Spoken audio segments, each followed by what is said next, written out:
நீங்கள் பார்த்துக் கொண்டிருப்பது உங்கள் விஜய். நான் வெறும் மாலதியை பத்தி மட்டும் தான் யோசிப்பேன், வேற யாரை பத்தி இல்ல. இன்னொரு முக்கியமான விஷயம், யாரோட லைஃப்ல காதலே இல்லையோ அவங்களுக்கு என்னோட காதல் பத்தி எப்படி புரியும்? இதுல நீங்க தலையிட.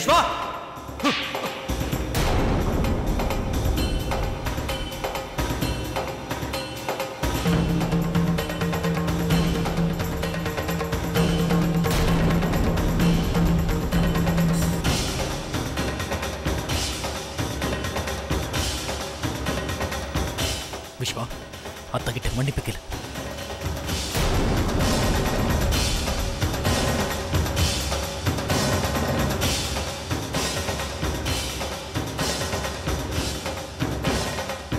விஸ்வா, நான் சொல்றேன் இல்ல, அத்தை கிட்ட மன்னிப்பு கேளு.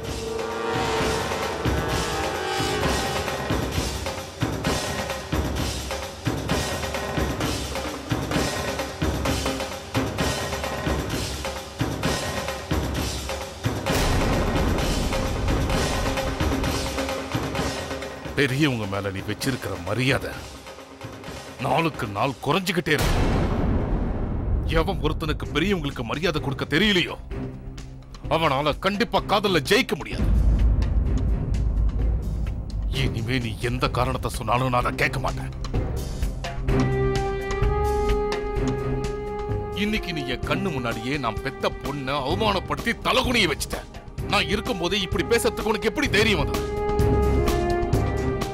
கேளு, மன்னிப்பு கேளு. நான் சொல்லிக்கிட்டு இருக்கல, மன்னிப்பு கேளு.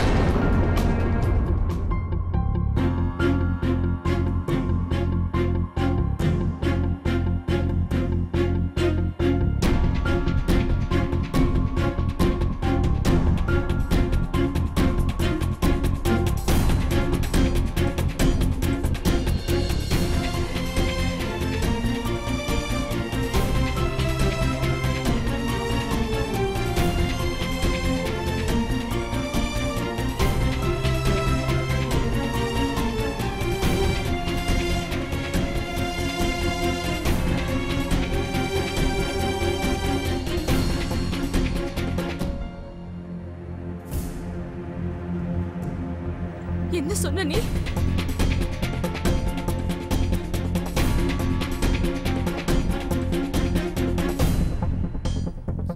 இவ்வளவு தைரியம் இருந்தா நீ இப்படி எல்லாம் பேசுவ?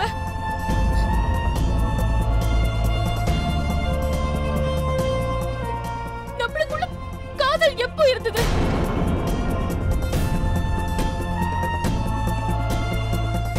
இவ்வளவு பெரிய முடிவை நீ எப்படி தனியா எடுத்த? நான் எப்போ உன்கிட்ட அந்த மாதிரி நடந்துக்கிட்டேன்?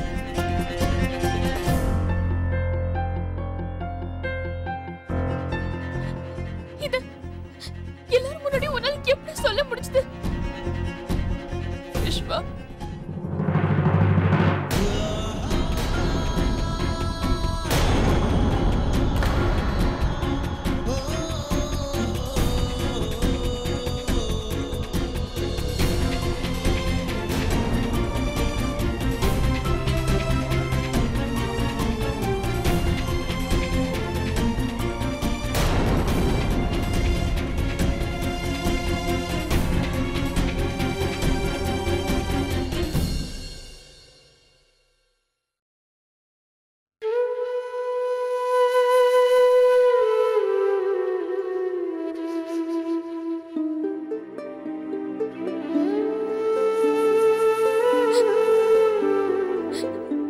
மாலதி, ப்ளீஸ் கொஞ்சம் கண்ட்ரோல் பண்ணிக்கோ.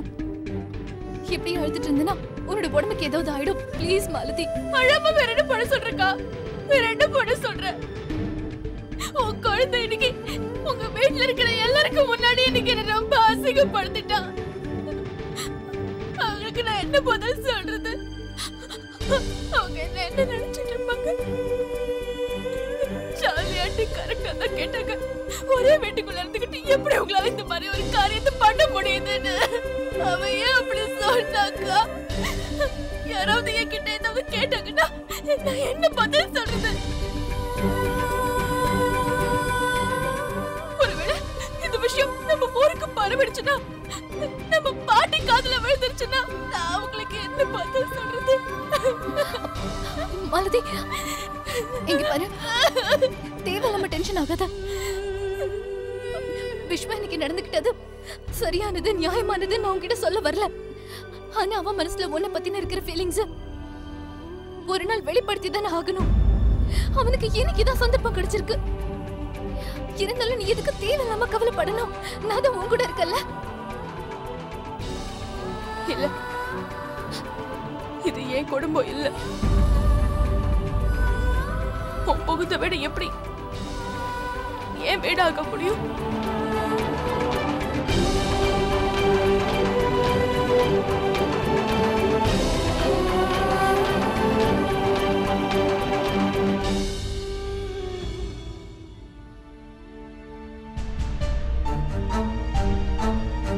இன்னைக்கு எதிர்பாராத விதமா என்னென்னமோ நடந்துருச்சு. என்னால நம்பவே முடியல. விஸ்வா மேல எந்த அளவுக்கு வினய் கோவப்பட்டிருக்கான். ரொம்ப கஷ்டமா இருக்கு. எல்லாருக்கும் கஷ்டமா தான் இருக்கு. இந்த பிரச்சனை எப்படி தீர்க்க போறோம்னு தெரியல.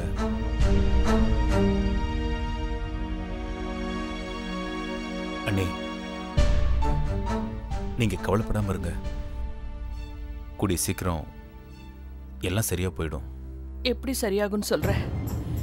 என் பையன் எப்படிப்பட்ட பொண்ணை காதலிக்கிறா தெரியுமா?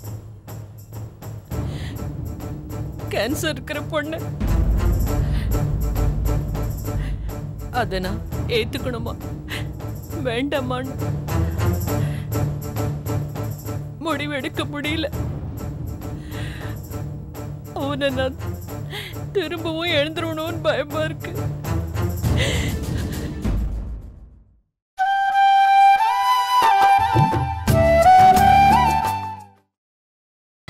நீங்கள் பார்த்துக் கொண்டிருப்பது உங்கள் விஜய். அவனுக்கு பைத்தியம் பிடிச்சிருச்சுக்கா. அவனுக்கு புத்தி மழங்கிடுச்சு. என்ன காதலிக்கிறதுனால அவனுக்கு என்ன கிடைக்க போகுது? இதனால அவனுக்கு சோகமும் வேதனையும் தான் கிடைக்கும். சந்தோஷத்துக்கு இடமே இல்ல. அவன் என் மேல ஆசைப்படுறாக்கா. அவனுக்கு யாராவது புரிய வைங்க. யாரால அவனுக்கு புரிய வைக்க முடியும்? அவன் ஒரு நிமிஷம் உன் தலையில முடியலாம உன்னை பார்த்த உடனே அவனும் அவன் தலையை போட்டு அடிச்சுக்கிட்டான். அவனுக்கு ஒண்ணு தவிர வேற நினைப்போ வேற யோசனையோ இல்லாதவன் கிட்ட யார் என்ன சொல்லி புரிய வைக்க முடியும் மாலதி? அக்கா, என் நிலைமை தெரிஞ்சும் நீ ஏன் புரிஞ்சுக்க மாட்டேங்கிற? நான் உயிரோட இருப்பேனான்னு எனக்கே தெரியாது. ப்ளீஸ் மாலதி, நீ இந்த மாதிரிலாம் பேசிட்டு இருக்க? அக்கா, நான் சொல்லலனாலும் உண்மை பொய்யாயிடாது. என் தலையெழுத்த மாத்த முடியாது. நான் கேக்குறதுக்கு உண்மையான பதில் சொல்லு.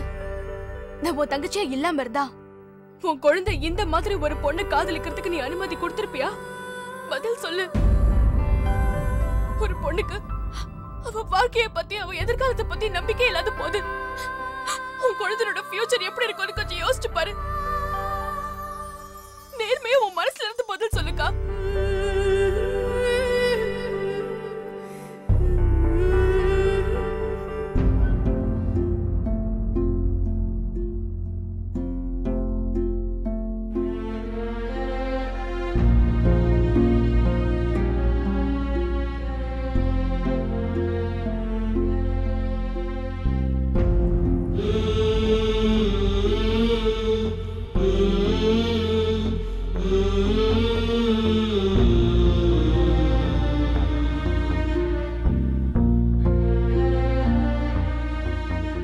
உனக்கு அப்போ ஒரு 8 வயசு இருக்கும்.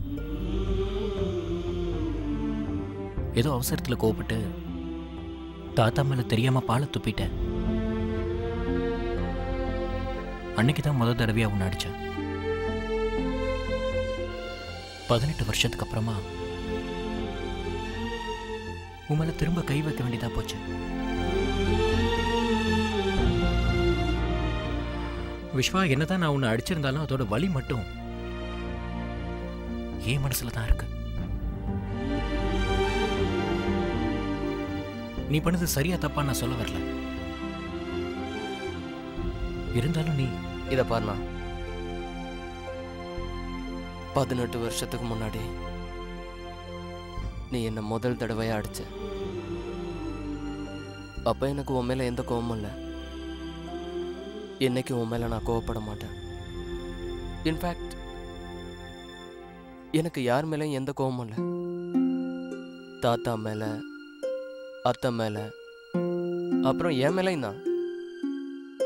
நான் ஏன் கில்ட்டியா ஃபீல் பண்ணணும்? அப்படி என்ன தப்பு பண்ணிட்டேன்?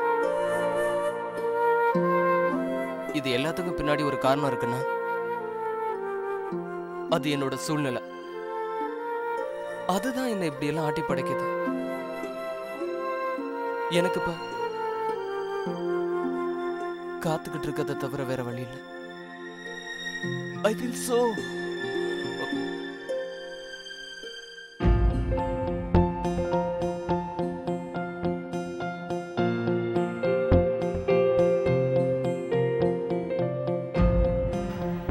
விஸ்வா, இங்க பாரு. உன்னோட ஃபீலிங்ஸ் என்னன்னு எனக்கு புரியுது. வெளிப்படையா உன் மனசுல இருக்கிற விஷயத்த வீட்டில் இருக்கிறவங்க முன்னாடி நீ சொன்னது தப்பான விஷயம்னு நான் சொல்ல வரல. ஆனா ஒரு சில விஷயங்களை சொல்றதுக்கு நேரங்காலம் ரொம்ப முக்கியம். நீ புரிஞ்சுக்கணும் விஸ்வா. நாம ஒரு விஷயத்தை சாதிக்கணும்னா அதுக்கு சரியான சமயம் பார்த்து சரியான முறையில் செயல்படுத்தினாதான் அது பிரயோஜனப்படும். விஸ்வா, மாலதியோட வாழ்க்கையில ஏற்கனவே ஏகப்பட்ட பிரச்சனையை சந்திச்சிட்டு இருக்கான். இந்த நேரத்துல உன் மனசுல உள்ள விஷயத்தை எல்லாரும் முன்னாடியும் சொன்னதுனால மாலதியோட மனசு எவ்வளவு கஷ்டப்பட்டிருக்குன்னு யோசிச்சியா? அவ இன்னும் அதிகமா வேதனைப்படுறதுக்கு நிறைய வாய்ப்பு இருக்கு. உங்ககிட்ட இன்னொரு விஷயமும் சொல்லணும் விஸ்வா. எந்த ஒரு நல்ல குடும்பத்தை சேர்ந்த பொண்ணும் நீ இப்படி வெளிப்படையா பண்ண காரியத்தை நிச்சயமா ஏத்துக்கவே மாட்டான். அவளுக்காக நீ இந்த குடும்பத்தை எதிர்க்கிறதையும் அவ விரும்ப மாட்டான். நீ இப்படி அத்தை கிட்ட பேசினதை பார்த்து கண்டிப்பா மாலதியோட மனசு வருத்தப்பட்டிருக்கும். நீயே சொல்லு, இதையெல்லாம் பார்த்ததுக்கு அப்புறமும் அவ நிம்மதியாவா இருந்திருப்பா? விஸ்வா, பிலீவ் மீ, இப்ப நடந்த அத்தனைக்கும் மாலதி மட்டும்தான் காரணம்னு அவன் நினைச்சுக்கிட்டு இருப்பான்.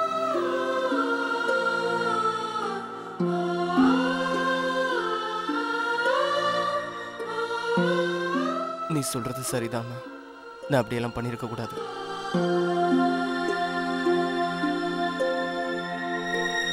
நான் மாலதிக்கிட்ட போய் சாரி சொல்லிட்டு வரேன்.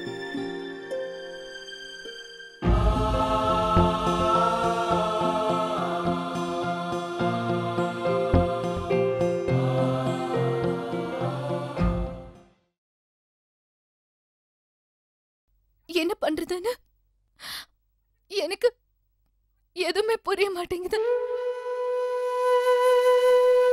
நான் என் தங்கச்சி சந்தோஷத்தை பத்தி யோசிக்கிறேன். அதே நேரத்துல விஸ்வாவோட சந்தோஷத்தை பத்தி யோசிக்கிறேன். என்ன முடிவு எடுக்கிறது? யாருக்கு துணையா இருக்கிறது?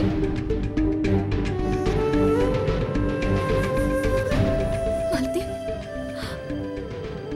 ஒரு விஷயம் சொல்லு. உன்னால விஸ்வாவை மறந்துட முடியுமா?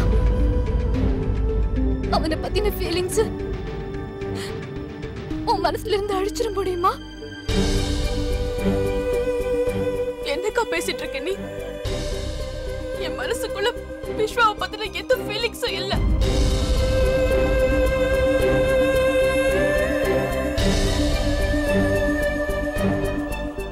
எனக்கு எல்லாமே தெரியும் மாலதி. விஸ்வா மட்டும் இல்ல, நீயும் அவனை உயிருக்கு உயிரா காதலிக்கிறேன்னு.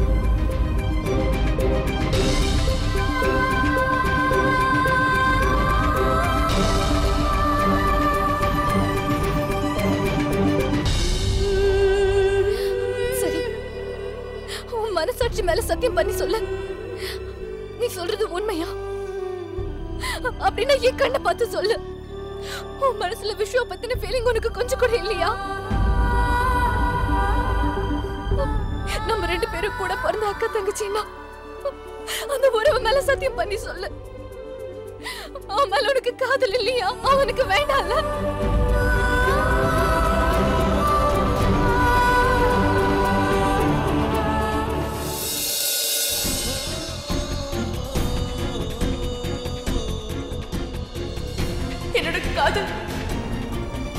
விஸ்வா தான்.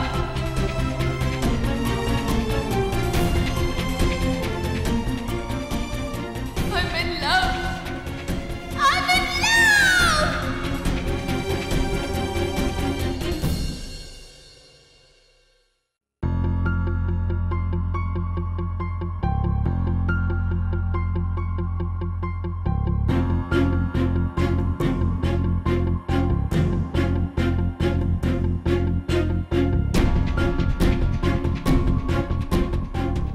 உன்னோட ரெண்டு கண்ணும் அவனை எப்ப பார்க்க போறேன்னு ஏங்கிக்கிட்டு இருக்கும்.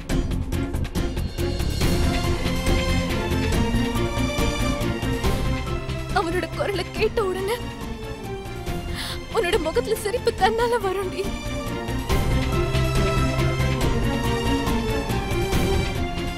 உன்னோட மனசும் உன்னோட இதய துடிப்பும் அவனை பார்த்த உடனே வேகமா அடிச்சுக்க ஆரம்பிக்கும்.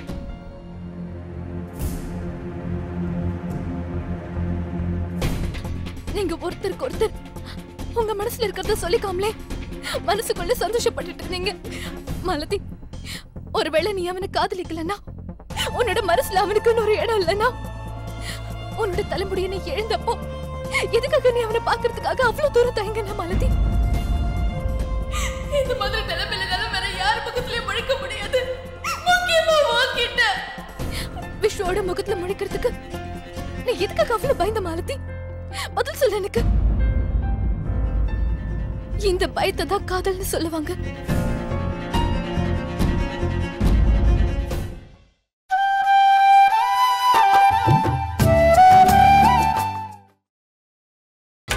நீங்கள் பார்த்துக் கொண்டிருப்பது உங்கள் விஜய்.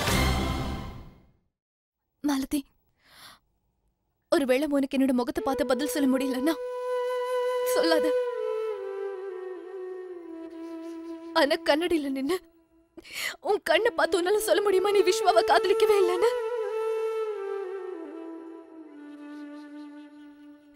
உன்னோட பார்வையில விஸ்வாவோட முகம் உனக்கு தெரியவே தெரியாதுன்னு சொல்ல.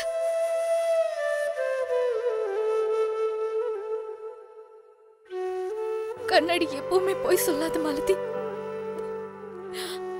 போய் ஒரு வாட்டி பாரு.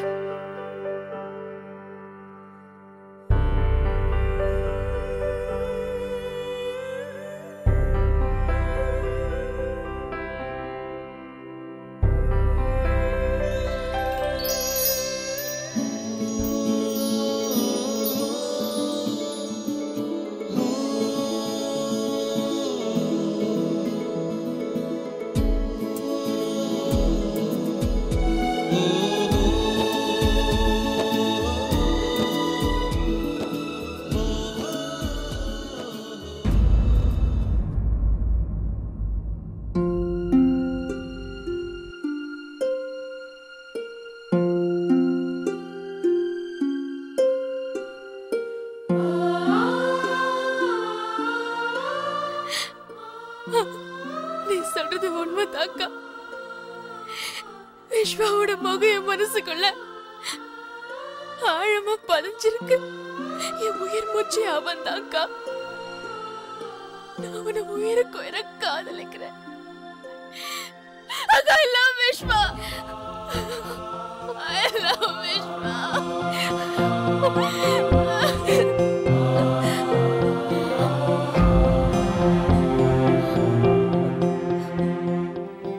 அனகா, நான் என் காதல வெளிப்படுத்தாம மனசுக்குள்ளேயே போட்டு புதைச்சிடுறேன். விஸ்வா கிட்ட கண்டிப்பா சொல்ல மாட்டேன். அவன் எந்த அளவுக்கு என்ன காதலிக்கிறானோ அதை விட பல மடங்கு நான் அவனை காதலிக்கிறேன். அதான் என்னால சொல்ல முடியல. அக்கா, நீ தான் சொல்லி கொடுத்த. ஒருத்தன் மேல காதல் இருந்தா நம்ம சந்தோஷத்தை பத்தி யோசிக்காம அவங்க சந்தோஷத்தை பத்தி தான் யோசிக்கணும்னு என்னால சுயநலவாதியா இருக்க முடியாதுக்கா. தெரிஞ்ச விஸ்வாவுக்கு என்னால வேதனையை கொடுக்க முடியாது. என்னால வாழ்க்கையிலேயே சந்தோஷத்திலயும் குறுக்கிட முடியாதுக்கா. அதனால நான் என் மனசுல இருக்கிறத அவகிட்ட சொல்ல மாட்டேன். அடிக்கடி சொல்வல, கண்ணாடி எப்பவுமே போய் சொல்லாதுன்னு. இந்த கண்ணாடியில ஒரு பெரிய உண்மை ஒளிஞ்சிருக்குக்கா.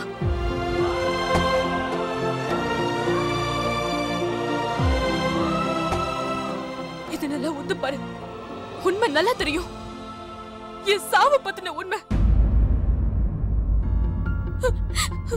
யமனோட அந்த பாச கயிறு என் உயிரை எப்ப வேணாலும் பறிச்சுக்கிட்டு போகும். அப்படி இருக்கும்போது என்னோட காதல நான் எப்படி அரவணைச்சுக்க முடியும்?